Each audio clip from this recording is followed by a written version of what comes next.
गलती थी हमारी, क्या खता थी हमारी, गुनाह बताओ हमारा, क्यों हुआ जमाना दुश्मन, सरकार क्यों दुश्मन हुई मेरी जान की दुश्मन क्यों, मुझे क्यों जेल में जहर दिया गया, बताओ मुझे क्यों जहर दिया गया। 2 दिन तक कोरोना के भयानक मरीज को जेल के बाहर क्यों नहीं जाने दिया गया, ताकि मैं मर जाऊं, क्यों आखिर किया आपने मेरे साथ ऐसा। आजम खान साहब का ये बयान आपने सुना, वो पूछ रहे हैं हमारा कसूर क्या था, वो भर्रा के आ गए, उनका दिल भर्रा रहा है, उनकी आंखों में आंसू हैं और वो बार बार पूछ रहे हैं कि हमारा कसूर क्या है। आजम खान साहब, आपका कसूर आपको बेहतर ढंग से पता होगा, आप मंच से पूछ रहे हैं तो आज हम आपको मंच से बता देते कि आपका कसूर क्या है। आपका एक तो कसूर यह है कि आपके वो बयान जो आपने जनता को सपनों के तौर पर दिखाए और उनको फेनेटिक किया, लेकिन जब उस जनता को आपकी ज़रूरत पड़ी तो आपने कभी मुड़ के नहीं देखा। मुजफ्फरनगर दंगे के अंदर आप कहते हैं कि मैं सैफई नहीं गया, लेकिन आपने अपने नेता को याद नहीं दिलाया कि हमारी सरकार में उन पीड़ितों को छत मुयस्सर नहीं है, सर्दी के अंदर वो ठिठुर रहे हैं और आप सैफई के अंदर, सैफई महोत्सव के अंदर फिल्मी सितारों का और कम कपड़े वाली लड़कियों का नंगा नाच देख रहे हैं। आपने अपने नेता से नहीं पूछा, आपने विरोध नहीं किया। एक बार आपने विरोध किया था, लेकिन आपका विरोध कैसा था वो आप जानते हैं। उसके अलावा आपकी बदजुबानी लगातार जारी रही। आपके साथ गाजियाबाद में एक पुलिस वाले अधिकारी ने कॉलर पकड़ के आपको बाहर कर दिया। आपने कहा आप हमें नहीं जानते, उसने कहा आप हमें नहीं जानते। आप वहां भी ये बता चुके हैं कि आपकी ताकत कितनी थी और आपकी इच्छा शक्ति क्या थी। बहरहाल वो पुरानी बातें हो गई। अब हम आपको एक नई बात बताते हैं। हम बहुत दिन से इस वीडियो को बनाने की सोच रहे थे। हमारा मन था कि हम लोगों को बताएं कि आजम खान साहब की इस बदजुबानी से जनता को क्या फायदा होता है, जरा ये बताया जाए। आजम खान साहब की ये जरा वीडियो देखिए। जिस भारतीय जनता पार्टी के पास अपना मुख्यमंत्री ना हो, वो एक गोरखपुर के हैं, गरीब की खोपड़ी देखना ठीक से, वो पीछे को निकली हुई है, यहां उनका सर ऐसा है भेजा रखने की जगह ही नहीं है, और पीछे ऐसे निकली है जैसे ये हेलीकॉप्टर की पूंछ निकली है, बिल्कुल ऐसे। अरे क्या हो गया, वो मुख्यमंत्री बनने वाला कहां अपना अखिलेश, देखा कैसा मुस्कुराता चेहरा है, कैसा है।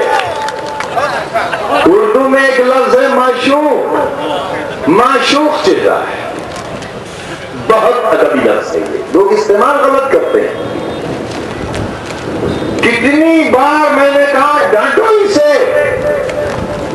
हंस के डाल दिया, अच्छा डांटूंगा। ऐसा शख्स, एक वो जो बोलते हैं तो आग निकलती है, बस्तियां जलती हैं, बच्चे रोने लगते हैं, मां के दिल दहल जाते हैं। आजम खान साहब, आप मुस्लिम हैं, अल्लाह को मानते हैं और ये भी जानते हैं कि अल्लाह ने इंसान के जिस्म का सबसे ज़्यादा जो खूबसूरत हिस्सा या सबसे ज़्यादा मेहनत से जो हिस्सा बनाता है वो चेहरा होता है, और चेहरे को ख़ास तौर से बड़ा पाकीज़गी से कहा जाता है। आप किसी इंसान के चेहरे को इस तरह से डिफाइन कर रहे हैं और आप उनको इस तरह से कह रहे हैं, ये बड़ी अजीब सी बात है। ठीक है, आपका विरोध, राजनीतिक विरोध इनसे हो सकता है, आपके राजनीतिक विरोधी हैं, लेकिन आप इनके साथ घूमते भी देखे गए हैं, लेकिन आपका विरोध आपकी जगह। लेकिन इस विरोध का आपकी कौम को, आपकी आवाम को क्या फायदा पहुंचा, जरा एक फायदा बता दीजिए। आपने जिस ढंग से, जिस चीज को आपने ये एक्सप्लेन करने की कोशिश की है, क्या उसके बाद भी आप किसी से पूछते हैं कि आपका कसूर क्या था? वो एक गोरखपुर के हैं, गरीब की खोपड़ी देखना ठीक से, वो पीछे को निकली हुई है, यहां उनका सर ऐसा है भेजा रखने की जगह ही नहीं है, और पीछे ऐसे निकली है जैसे ये हेलीकॉप्टर की पूंछ निकली है, बिल्कुल ऐसे। अरे क्या हो गया, वो मुख्यमंत्री बनने वाला है। आपके बहुत कसूर हैं। आप कहते हैं कि मैं ईमानदार हूं या क्या हूं, वो तो आप जानते हैं बहुत अच्छे से, और आपने जो लोगों के साथ किया वो भी आप जानते हैं। लेकिन आप इस बयान को जरूर सोचिएगा कि आपका कसूर असल में यह है कि आपकी ज़बान आपके काबू में कभी नहीं रही। जब आप सत्ता के नशे में आप ज़मीन से 6 फुट ऊपर उठते थे तो आपकी ज़बान आपसे आगे दौड़ती थी और वो बेकाबू हो जाती थी, बड़ी वो लुब्रिकेंट के साथ चलती थी और फिसल जाती थी। उस फिसलन की वजह से कई बार आपने ऐसे लोगों को भी हर्ट किया है जो आपको कायद मानते थे, लेकिन आप बिल्कुल गोल जीरो निकले और वो हर्ट हुआ और उसकी आह आपको लगी। 4 सरकारों में अगर मैंने ऐसा किया होता तो बच्चों तुम्हारी मुस्कुराहटों की कसम खाकर कहता हूं, बच्चा मां के पेट से पैदा होने से पहले ये पूछता कि पूछ लो आजम खां से बाहर निकलना नहीं। पार्लियामेंट का चुनाव आया और आपने आसिम रजा को हरा दिया। शर्म नहीं आई आपको? ये है एक कौम के कायदे आजम, 9 बार विधायक रहे हैं, सांसद रहे हैं और मंत्रालय तो इतने रहे हैं जैसे लोग कभी कभी शौक में कुछ बुक्स लेके डाल देते हैं। कुछ लोगों को सिक्के इकट्ठे करने का शौक होता है, कुछ लोगों को डाक टिकट इकट्ठे करने का शौक होता है। तो जब ये सत्ता में थे तो इनको मंत्रालय इकट्ठे करके डालने का शौक था। 11 मंत्रालय एक बार इनके पास रहे हैं। और अगर बात करें तो बड़े पावरफुल मिनी मुख्यमंत्री भी रहे हैं, लेकिन आज ये रो रहे हैं, रोकर पूछ रहे हैं कि हमारी खता क्या थी। हमने अपने बेटे का करियर दांव पर लगा दिया, यानी उसको विधायक बना दिया और ये कह रहे हैं कि करियर दांव पर लगा दिया। ये इनके आंसू नहीं, ये इनका दर्द नहीं, बल्कि उस अवाम का दर्द है जो इनको नेता मानती है, जो इनको कायद मानती है। अगर किसी अवाम का, किसी कम्युनिटी का नेता रोने लगे तो उस नेता का दुर्भाग्य नहीं, बल्कि उस अवाम का और उस कौम का दुर्भाग्य है जो उसको नेता मानती है। बहरहाल एक और वीडियो आपको दिखाया हमने जो इरफान सोलंकी जी हैं, कानपुर के विधायक हैं और ये भी कई बार विधायक रह चुके हैं। ये भी रो रहे हैं क्योंकि जेल जा रहे हैं। ये 2 लोग बड़े नेता हैं, दोनों के आंख में आंसू हैं और इनकी आंसुओं में हमारी हमदर्दी पूरी तरह शामिल है।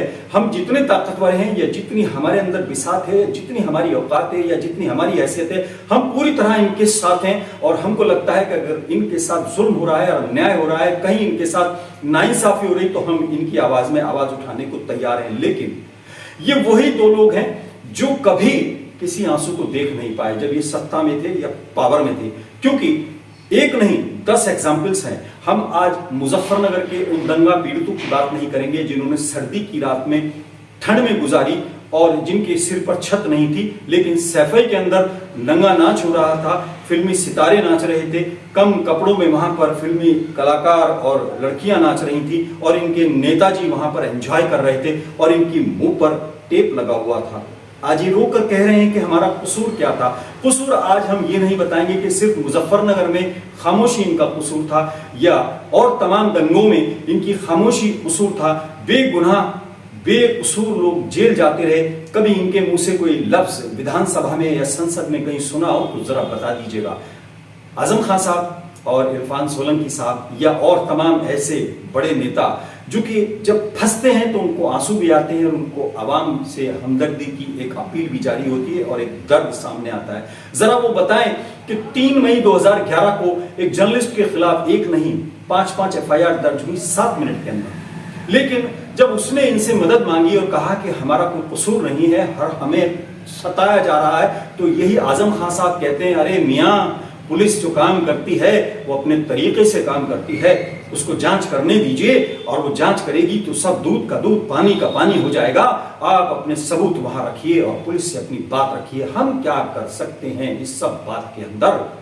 ये वही आजम खान साहब है, आज अपना कसूर पूछते हैं। ये अगर 2011 में बेकसूर लोगों के खिलाफ हुए जो अन्याय है या जो जुल्म है उसके खिलाफ नहीं बोल सकते, तो आज किस मुंह से कहते हैं कि इनके साथ जुल्म हो रहा है या इनके साथ अन्याय हो रहा है? क्योंकि जो कुछ हो रहा है वो सब अदालत की निगरानी में और खुले तौर पर हो रहा है, खुले मंच पर हो रहा है, खुले मीडिया पर हो रहा है। लेकिन इनकी उस जमाने की खामोशी शायद आज इनके लिए एक बवाल बन गई है, क्योंकि जब ये दूसरे के लिए नहीं बोले तो आज अवाम इनके लिए कैसे सड़क पर उतर जाए।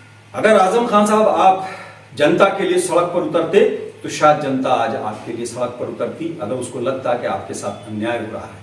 हालांकि अब आप बाहर आ गए हैं, आपकी धर्मपत्नी भी बाहर आ गई हैं, आपके साहबजादे भी बाहर आ गए हैं और ये आप जानते हैं कि आपके साहबजादे की विधायकी क्यों गई और उनके ऊपर इल्जाम क्या था। क्या बर्थ सर्टिफिकेट में जो आपके ऊपर इल्जाम था वो अगर सही था तो आप जैसे दूसरे लोगों को कहते थे कि अपने सबूत रखिए, आप भी सबूत रखिए, आप भी कोर्ट के अंदर कंटेस्ट कीजिए और बताइए कि नहीं मेरे बेटे का जो बर्थ सर्टिफिकेट है वो ये वाला सही है और ये वाला गलत है, या जो भी आपके ऊपर इल्जाम है। उसके अलावा जो लोग आपके खिलाफ कंप्लेंट कर रहे हैं कि आपने उनके घरों को खाली कराया, उनकी जमीनों को कब्जा किया, तो आप भी कंटेस्ट कीजिए। लेकिन आप अपने गिरेबान में जरूर झांकिए कि आप जो खता आवाम से पूछ रहे हैं कि हमारी खता क्या थी, जरा अपने से भी तो पूछिए कि आपके पावर के जमाने में जो जुल्म होने वाले, जो बेकसूर लोगों के खिलाफ अन्याय हुआ, आपके शहर में नहीं, आपके उस तमाम एरिया में जहां पर लोग आपको नेता मानते थे और आप खामोश रहते थे। एक एग्जाम्पल तो हमने इसलिए आपको दे दिया कि वो पूरा हमारे सामने का नैरेटिव है, पूरी हमारे सामने की बात है, लेकिन वो बहुत सी चीजें आपको भी याद आ जाएंगी। वो बातें आपको बहुत सी याद आ जाएंगी जब आपने लोगों को धुतकार के भगाया, धमका के भगाया और आपने कहा कि जाओ, मैं यही काम करने के लिए थोड़ी रह गया हूं, और अगर कोई आपका अपना आपसे मदद लेने आया है तो आपने उनके साथ क्या व्यवहार किया, ये भी जरा आप याद कर लीजिएगा। बहरहाल आपके साथ अगर अन्याय हो रहा है तो आवाम आपका साथ देगी, आप कोर्ट में कंटेस्ट कीजिए अगर आपको जरूरत पड़ती है। हालांकि आपने बहुत पैसा शायद, हालांकि आप अपने को ईमानदार भी कहते हैं, लेकिन अगर जरूरत पड़े तो आप कहिए, लोग फीस भी देंगे वकील की और आपके लिए लड़ेंगे भी। लेकिन ये ना पूछिए कि आपका कसूर क्या है, आप कंटेस्ट कीजिए, फाइट कीजिए और ये बताइए कि अगर बाबरी मस्जिद की एक ईंट को भी हाथ किसी ने लगाया तो बखुदा हम जान दे देंगे। आजम खान साहब, इस डायलॉग को भी याद रखिए। बाबरी मस्जिद नहीं रही, एक ईंट भी नहीं रही और आपके बयान सिर्फ बयान साबित हुए हैं। इरफान सोलंकी जी, आप भी बहुत अच्छे नेता हैं, बड़े पसंदीदा नेता हैं, कई बार आप जीत चुके हैं, यह आपकी पसंदीदगी का एक सबूत है। लेकिन ये ज़रूर देखिएगा कि कहीं कोई ना कोई ऐसी बात ज़रूर है जो शायद आपको मालूम है, लेकिन आप बताने के बजाय उन्हें आंसुओं में छुपाना चाहते हैं। आपके आंसू हमारे आंसू हैं, अवाम के आंसू है। अगर जुल्म आपके साथ हो रहा है तो यकीनन अवाम आपके साथ है, लेकिन आप भी सोचिए कि कहाँ खामी रह गई, कहाँ लोग आपसे मदद मांगते रहे और आप सत्ता के नशे में चूर रहे, आपने कभी बात नहीं की। और ये वो सवाल हैं जो हर नेता को सोचना चाहिए और हर उस नेता को सोचना चाहिए जो मजलूमों के मसीहा बनने के नाम पर, हमदर्द बनने के नाम पर जीरो से यहाँ तक पहुँचते हैं और फिर यहाँ पहुँचने के बाद उनकी नज़र कमज़ोर हो जाती है, उनको मजलूम दिखने बंद हो जाते हैं, उसको अपनी सिर्फ कामयाबी नज़र आती है और फिर वो मजलूम, उनकी हाय आपको ऐसे ही लगती है। बड़ा कंट्रोवर्शियल आज का वीडियो है, आपको शायद नागवार गुजरे, लेकिन ये सच्चाई है। हर उस नेता के लिए एक सीख है जो अपने वोटर से और अपने आवाम से धोखा करता है। बहरहाल दुआ है कि आपकी परेशानियां जल्द दूर हो और अगर आपके साथ कोई नाइंसाफी हुई है तो कोर्ट आपको जरूर इंसाफ देगी। आपको भरोसा रखना चाहिए। आपको हमेशा कहते हैं कि हम कानून पे यकीन रखते हैं, कानून पे हमें भरोसा है, तो आप कंटेस्ट कीजिए, फाइट कीजिए, सबूत रखिए और बताइए कि आप 9 बार के विधायक हैं और दर्जनों बार के मंत्री हैं, सांसद हैं, आपकी पत्नी सांसद और बड़ी नेता हैं, आपका बेटा बड़ा नेता है, जनप्रतिनिधि है, आप उस अवाम के नेता हैं जो आपको दीवानावार प्यार करती थी। आप वही कायद हैं, अब वही आज़म हैं। आप फाइट करें, कौम आपके लिए दुआ कर रही है। और हाँ, अपने दर्शकों से एक अपील है कि इस चैनल पर आने वाले विज्ञापन को कुछ सेकंड, 10 से 20 सेकंड देखें, क्योंकि हम आपसे किसी तरह की कोई आर्थिक मदद नहीं चाहते। हमको विज्ञापन जो मिलता है उससे हमको आमदनी होती है। आज फिलहाल इतना ही। अपने मेजबान आसाद खालिद को इजाजत।